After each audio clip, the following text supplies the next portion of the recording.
네, 안녕하세요. 심플러입니다. 나스닥의 추가적인 상승세가 이제 또 나오고 있습니다. 1.5% 좀 강하게 상승 마감을 해 주었고요.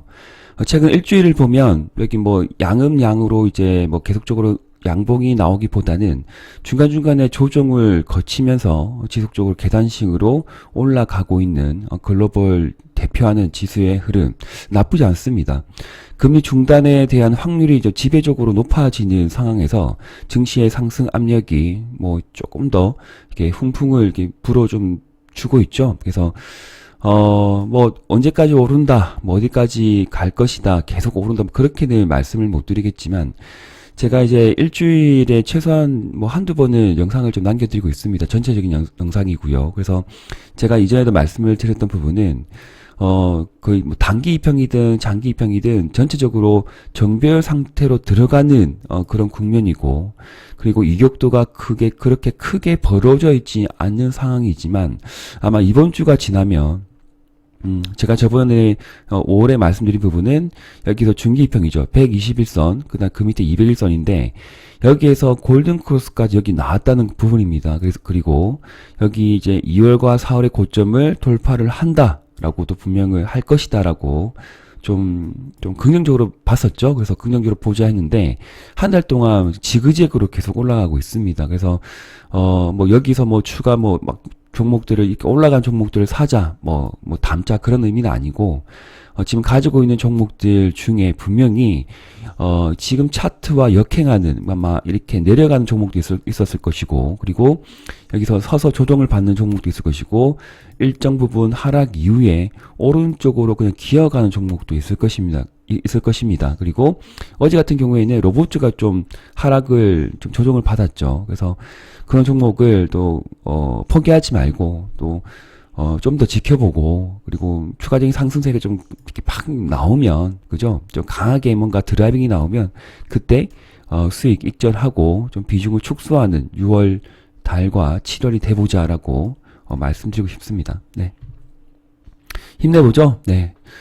자, 잘 올라가고 있고 그리고 개별 종목들 조금 제가 말씀드린 것들 좀 설명드리고 좀 마무리하도록 할게요. 좀 짧게 말씀드리도록 하겠습니다. 베셀과 네온테크 같은 이런 종목들도 분명히 있었다는 거죠. 그러니까 지수와 글로벌 지수와 역행하는 부분. 글로벌 지수는 이렇게 막 상승하는데 여기서 그냥 꼬꾸라져 가지고 쭉 1, 2주 그냥 쭉 내려온 종목이 있습니다. 그런데 또 보시면 저점을 뭐 계속 여기서 올라가면 이제 저점을 이탈하지 않고 추세를 이탈하지 않고 저점을 계속적으로 단계식으로 올려준 종목들도 분명히 있을 것이다. 뭐 제가 정답은 분명히 없다고 말씀드렸던 부분이고 중요한 것은 단기 입형과 장기 입형이죠. 200일선과 그 다음에 단기 5일선, 11선, 20일 막 맞물려지는 국면이고 거래가 크게 어떤 동반되는 거 없이 흘러내렸다.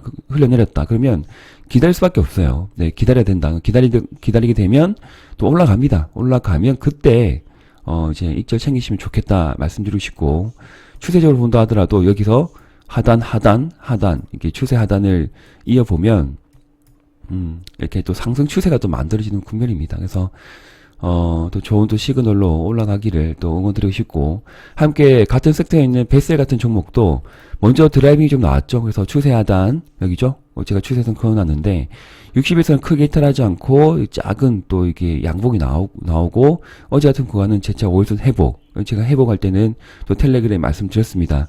가지고 계신 분들은 또 흐름 챙겨 보시라고 텔레그램에 또 친절하게 말씀을 드렸던 부분이었고요. 오전에 어제도 이제 1000% 이상의 거래량이 터졌기 때문에 그리고 파라볼릭도 양전환 나왔죠. 그래서 여기서 혹시나 이제 물려있는 분이라고 하면 혹은 물려있다 하더라도 물린 게 아니고 매수 들어갔다 하더라도 큰 수익이 없는 분이라 하더라도 이제 비중이 작다. 그런 비중을 좀 늘려보면 되는 부분이죠. 그래서 여기 돌파를 눈앞에 두고 있는 상황이고 글로벌 지수가 좀 뒷받침되어주고 있기 때문에 저 위에 장기 입형까지는 한번 지켜보자. 그래서 이때 말씀드렸는데 아직 못 갔습니다. 그래서 한 달 동안 보유하신 분도 많을 것 같은데 보유하면 또 뭐 좋은 또 수익권을 주죠. 네, 지켜보도록 하겠습니다. 올라가면 그때 분할 익절 챙겨보시면 되겠습니다.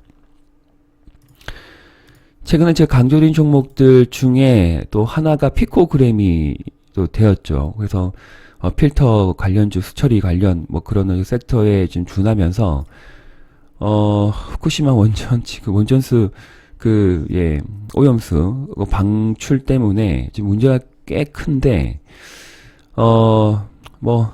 가는 종목은 또 갑니다. 그래서 이제도 급등이 좀 나왔던 부분, 그리고 오른쪽으로 이렇게 횡보할 때 시가이야 5일선 근처에서는 또 비중이 작으신 분이라고 하면 비중을 좀 채워보시라고 또 말씀을 드렸습니다. 네.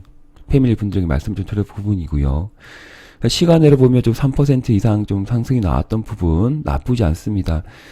이제 시간으로 1270원, 1300원, 1290원까지 상승했기 때문에 아마 여기에 고점이 1100원이고 여기에서 아마 시초가 형성이 될 것이고 거래가 함께 거래량이 좀 동반되면서 1500원을 돌파를 하게 되면 또 한 번의 상승의 마디가 나오는 부분이죠. 그래서 이런 종목은 어디까지 갈지 모릅니다. 200일선 타고 가면서 한 번씩 급등 나오는 부분이고 여기를 박스권을 이제 돌파하는 이번 주가 된다고 하면 추가적인 상승세가 좀 강하게 나올 수도 있다라고도 봐집니다. 네. 보유하고 계신 분 오랜만에 제가 단기적으로 단기 스윙으로 좀 큰 수익을 드릴 수 있지 않을까 그렇게 좀 기대를 좀 해볼게요. 네. KC 같은 경우에는 제가 또 지속적으로 좀 설명을 좀 드리고 있죠. 그래서 이렇게 추세를 대략적으로 보면 상승 추세를 이어주고 있는 부분이고 꼬리가 달리면서 거래가 좀 터진 종목은 내려줄 때 좀 관심을 가져보시라. 그래서 2200원 이하에서 관심을 가지신 분이라고 하면 이제 이 전략 매도 한번 의견 드렸죠. 매도 드리고 다시 한번 2200원 이하에서 안정적으로 매수하실 분은 매수하셔도 됩니다. 그리고 여기 근처는 매수권이고요. 저 위에는 매도권이고요. 그렇게 짧게 대응하신 분들은 KC 흐름을 챙겨보시면 좋고 한번 거래가 실린 종목이죠. 800%또 최근에도 한 580%의 단기적으로 이제 거래가 좀 밀집되면서 수급이 좀 들어온 종목이기 때문에 한번 수급이 들어오면 이렇게 번쩍번쩍 좀 해요. 그래서 지금 같은 경우도 번쩍번쩍 할 수가 있는 또 구간이고 추세적으로 무너지지 않고 현재 상황은 그렇습니다. 그래서 안정적으로 매수권을 생각하신 분이라고 하면 항상 5일선 근처 혹은 2200원 이하권, 추세 하단권 이럴 때 관심을 좀 가져보면 되겠죠. 네, 괜찮을 것 같습니다.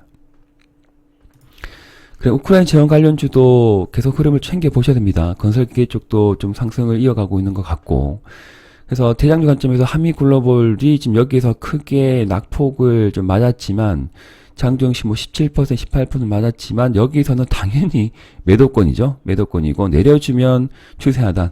예, 추세하단은 수익을 챙기신 분 입장에서는 추세하단은 또 매수권이 되는 부분입니다. 네, 매수권이죠. 그래서 매수 들어가신 분이라고 하면 또 이렇게 기다려 봐야 되겠죠. 네, 거래가 좀 실리면서 급등이 나오면 그때 또 분할 익절 챙기시면 되겠다라고 생각들고 짧게 보시는 분이라고 하면 여기에서 매수하신 분은 그냥 전형적으로 단기 매매죠. 네, 5일선 이탈하기 전까지는 그냥 끝까지 들고 간다. 근데 5일선 이탈하게 되면 절반 이상은 매도를 하고 또 대응을 한다. 뭐 그렇게 자기만의 기준과 원칙을 정하셔가지고 네, 슬기롭게 지혜롭게 대응하시면 좋겠습니다. 친환경 섹터도 조금 돌아가는 상황입니다. 그래서 하나솔루션이 지금 크게 못 뽑고 상황인데 포기하지 마시고요. 포기하지 마시고 언제든지 재료 한 방에 여기까지 올라갈 수 있는 종목이기 때문에 포기하지 마시고 끝까지 한번 지켜보도록 할 것이고 그리고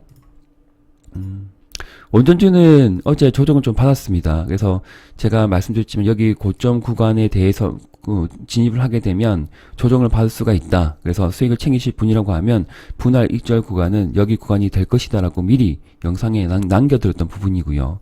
아니다 모르겠다 뭐 갈 때까지 가보자 그러신 분은 그냥 전형적으로 5일선 매매 하시면 되겠죠. 5일선 이탈하게 되면 절반 이상 매도 내려주면 다시 재매수 그렇게 들어가는 원전주의 이제 대장주 관점 두산 에너빌리티 끝까지 챙겨보시면 될 것이고 지드파워도 한번 동일하게 보시면 될 것 같습니다. 근데 지드파워는 이게 5일선과 11일선, 21일선의 이격도가 크게 벌어져 있지 않기 때문에 조금 애매하죠. 그래서 스윙으로 보실 분은 11선 기준으로 쭉 타고 갈 필요가 있겠습니다. 네. 조정을 한 번씩 받고 가야 돼요. 이렇게 조정받고 또 가고, 조정받고 가고, 조정받고 가고, 장중에 또 음봉도 나오고, 뭐 그렇습니다. 그래서 계속 가면 좋겠지만, 또 이렇게 뭐 갈 수밖에 없다. 중간에 조정을 또 받는다. 뭐 그렇게 생각하셔야 되겠죠. 왜 내려갔나, 이놈은 왜 떨어지나요? 뭐 이유 없습니다. 네. 다른 섹터가 워낙 강하게 되면, 반대적으로 또 조정을 받는 섹터도 분명히 나올 수 있는 부분이죠. 그 전기차 충전 쪽도 제가 끝까지 관심을 가져보시라고 말씀을 드렸습니다. 그래서 S트래픽 같은 경우에는 뭐 끊임없이 매매를 했던 종목이고 박스권을 돌파를 나왔고 갭상이 나왔기 때문에 거래 실리면서 이렇게 오버슈팅이 좀 나왔죠. 오버슈팅이 나왔지만 분봉상 꼬꾸라진다. 뭔가 흐름이 이상하다면 좀 분할일자 챙겨셔야 되는 부분이고 3분봉을 보시든 30분봉을 보시든 추세를 보시든 대응을 하셔야 될 것 같습니다. 그리고 일봉상에 만약에 신규로 다시 들어가고 싶다 생각하신 분은 거래가 실리고 전체적인 단기 이평이 지금 정비열 상태로 들어갔기 때문에 5일선 근접 혹은 11선 근처 여기에서는 이제 매수 들어가고 만약에 샀는데 내려온다 그러면 여기 하단에서 받쳐가지고 추가 매수의 자금을 들고 분할 매수권을 들어가는 부분입니다. 그래서 여기 위에서는 매수 의견 드릴 생각이 없고요. 그리고 가능한 5일선 근처나 11선 근처 여기에서 신규 매수 의견 드리고 싶네요. 네. S트래픽도 괜찮았고 암호센스도 이제 번쩍 올라가면 또 이쪽 챙겨 보시고요. 그리고 이제 조금 탄력적으로 움직이는 놈들이 너무 잘 가서 네. 코스닥 시소 가버렸죠. 네. 추가 신규 매수 의견을 못 드립니다. 지금 같은 경우는. 네. 그러니까 보유자 영역으로 들어갔고요. 그리고 한농화성도 제가 짧게 매매를 가능하다라고 이게 낙서 지금 보시죠? 네. 미리 다 설명을 드렸어요. 한농화성, 전고체 배터리 관련 종목. 여기서 짧게 매매 가능하신 분은 매매하는 부분이고, 이날도 15% 올라갔습니다. 지난 금요일이죠. 예, 올라가기 때문에 또 이절 챙기시면 되죠. 네. 그런데 끝까지 가보고 싶다. 추세적으로 보고 싶다. 그러신 분들은 절반 정도 이절 챙기고 절반 정도만 전형적으로 5일선 타고 그냥 끝까지 가보는 거죠. 갈 때까지 가보자. 네, 그렇게 볼 수밖에 없습니다. 네. 대명에너지도 지금 살아있고, 네. 그 다음에, 맞다. 그거, 전기차 충전 말씀드리다가 딴 데로 빠졌구나. 히맥스 홀딩스도 탄력이 되게 좋아요. 예, 좋은데, 너무 올라가서, 보유자 영역이죠. 지금 3개월째 올라가고 있기 때문에, 네. 꼬리가 많이 달립니다. 이럴 때는, 그냥 이제 분할 익절이고, 신규 매수권은 아닙니다. 예. 그렇게 보시면 될 것 같고. SJP 한번 땡겨주었고, 예. 그리고 피코그램도 말씀드렸고, 사조 시푸드하고 CJ 시푸드는 추세적으로 좀 무너지지 않았기 때문에 부담 없는 비중, 한 절반 익절 챙기고 절반 정도만 끝까지 지금 5일선 매매 해보시면 좋을 것 같고, 추가적으로 이번 주에 중형 사이즈 롱바디가 나온다. 그러면 그때, 이제 번쩍 오를 때, 그때 이제 또 조금, 매도를 챙겨보세요. 네, 계속적으로 들고 하지 마시고, 올라갔다 내려오고 막 이렇게 좀 지그재기가 좀 큰 종목들이에요. 그래서, 개별 이변성 종목들이기 때문에 사조 시푸드, CJ 시푸드, 그렇습니다. 지금 신성홀딩스가 시간에 상한가 들어가는데, 네. 차트 흐름이 나쁘지 않았죠. 네. 제가 중간에 좀 이 종목은 보지 않았고, 봤던 종목은 미래생명자원하고 이제 팜스토리 봤는데, 다 이제, 분할 일절 구간 들어갔죠. 네. 그래서 신규 매수권은 아니에요. 네. 너무 또 무리하게 덤비지 마시고요. 자, 영상은 여기까지입니다. 앞서 말씀드렸던 종목들 흐름 잘 챙겨보시고, 지금 로봇주하고 게임주하고, 등등 또 내려온 종목들 내려왔어요. 네, 중국과의 어떤 안 좋은, 좀 관계가 안 좋죠. 예, 그럴 때마다 좀 하락을 하는 섹터도 있는데, 화장품도 그렇고, 여행, 그렇습니다. 안 좋습니다. 그래서, 이런 종목들을, 이전부터 보유하고 있다고 하면, 분명히 게임주도 그러고요. 위메이드나, 이제, 컴텍스도 그렇습니다. 그래서, 지켜보시고, 관련 뉴스는 계속 챙겨보세요. 나쁜 뉴스 별로 없습니다. 이제, 악재 다 터졌고, 정치적 이슈, 이제 좀 소멸 구간이고, 그래서, 또 이제, 방학은 다가오고, 또 한번 드라이빙이 나오는 그런 또 시점이 오지 않았나 생각이 듭니다. 그래서 홀딩 하시면서 급등이 나올 때 그때 좀 비중을 축소하는 전략으로 가겠습니다. 네. 현금도 중요하니까 현금을 좀 쥐고 가야 됩니다. 6월이든 7월이든 급등하는 섹터 종목 있으면 현금을 좀 챙겨 보십시오. 미리 말씀드립니다. 네. 자, 오늘도 화이팅 하시고 오랜만에 인사드렸습니다. 심플러였습니다. 감사합니다.